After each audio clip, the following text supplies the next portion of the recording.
Greetings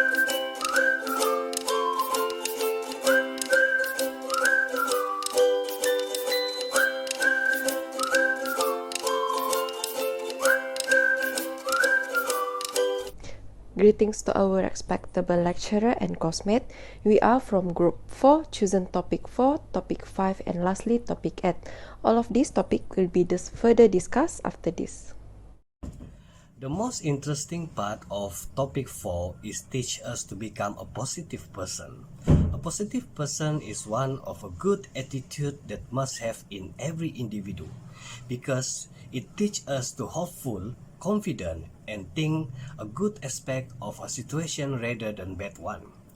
In the working environment, a positive person can lead other employees to become more responsible in doing their job, and this will give a good vibe in workplace attitude, and indirectly, this situation will help the organization to increase their productivity overall.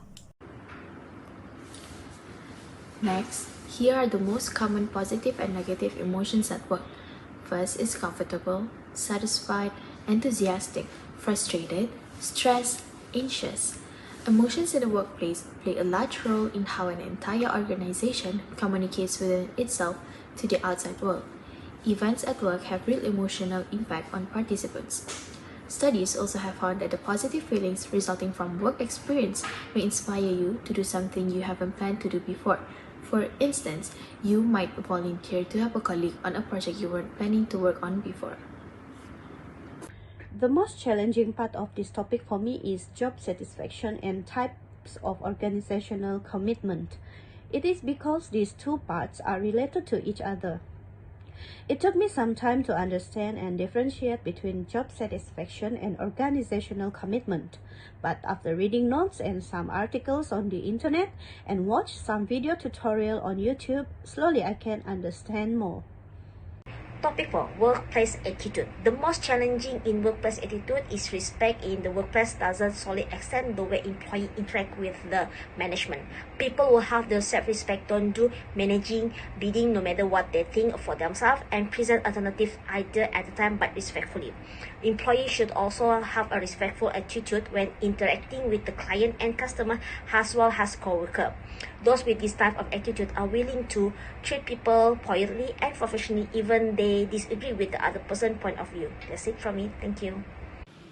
Workplace attitude refers to the how an individual or an organization acts, thinks, and behave towards certain scenario or situations.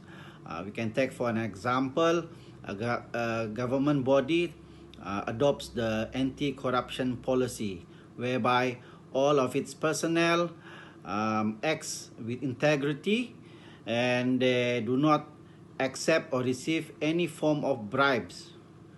In return, they also act by reporting any acts of bribery or corruption towards the relevant authority. Hello sir, my name is Nurul Nadira binti Muhammad.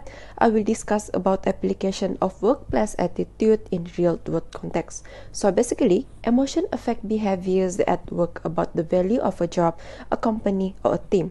For example, imagine a coworker bring you a coffee without asking. You may feel happy and surprised after this pleasant, unexpected experience. So positive feeling from work may inspire you to try something different. You might help a colleague with a project you were not really planning to do. So actually, your behavior is affect driven.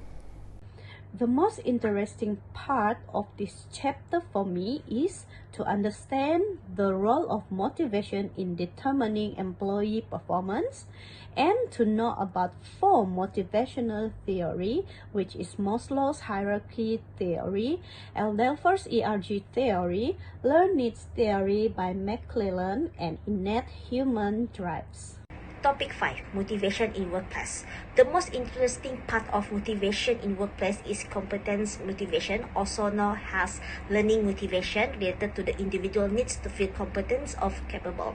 People who are motivated by competence works towards goals that involve education, training, and knowledge. In the workplace, you might be motivated to learn a new software program not because the reward, but because you can master a new skill. It might specifically provide opportunity for individuals who are competent, motivated in order to focus on promoting higher skill employee who usually seeks out learning opportunity. That's it from me. Thank you. One of the challenges for motivation in workplace is expectation from the employee. This will be happen when what is expected by the employee cannot be achieved by the organization. For example, salary increment. This situation will lead to the feeling of frustration, disappointment, and even anger. In some cases, people may become so attached to the expectation that they will cannot see the reality of a situation. Due to this factor, the individual will be less motivated in doing their job. The most challenging part being in a workplace is fear of failure. Being afraid of failure can hold us back from being the best that we can be, whether it's reaching our potential, learning new skills, being creative, or even leading a satisfied and happy life.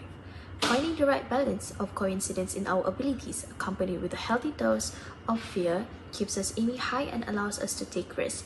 Fear of failure can often be part of the broader story that we tell ourselves, built from our own experience in life.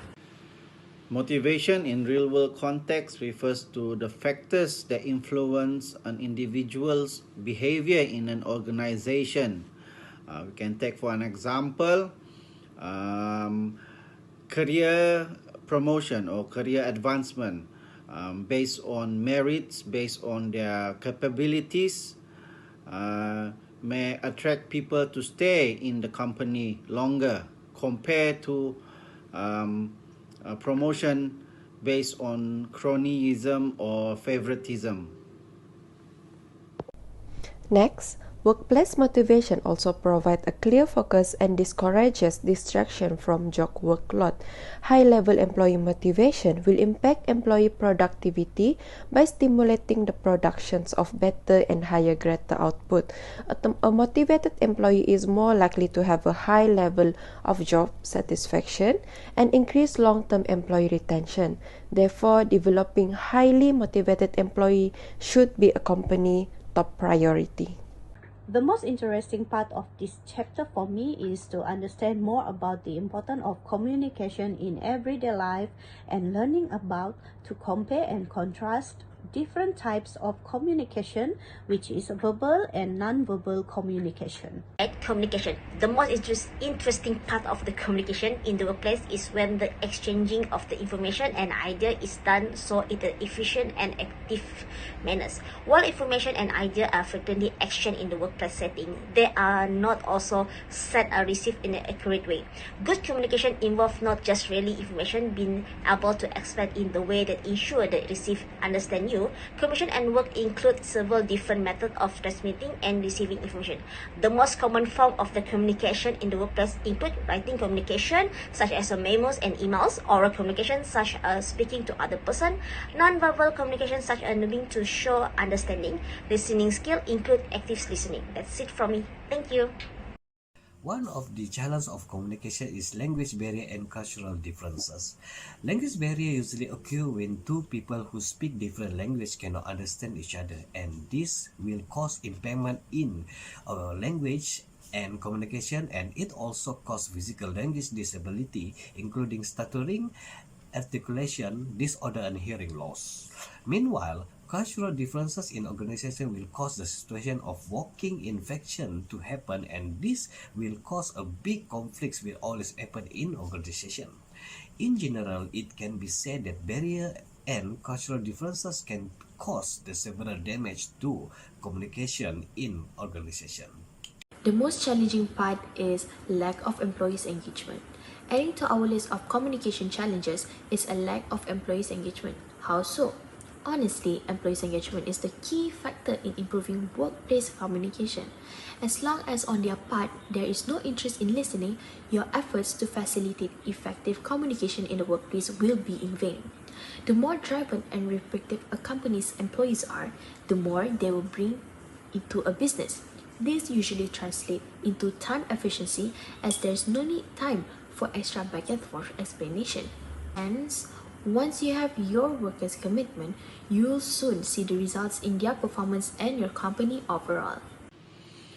Communication in real world context is having a functional, understandable, and clear communication channel.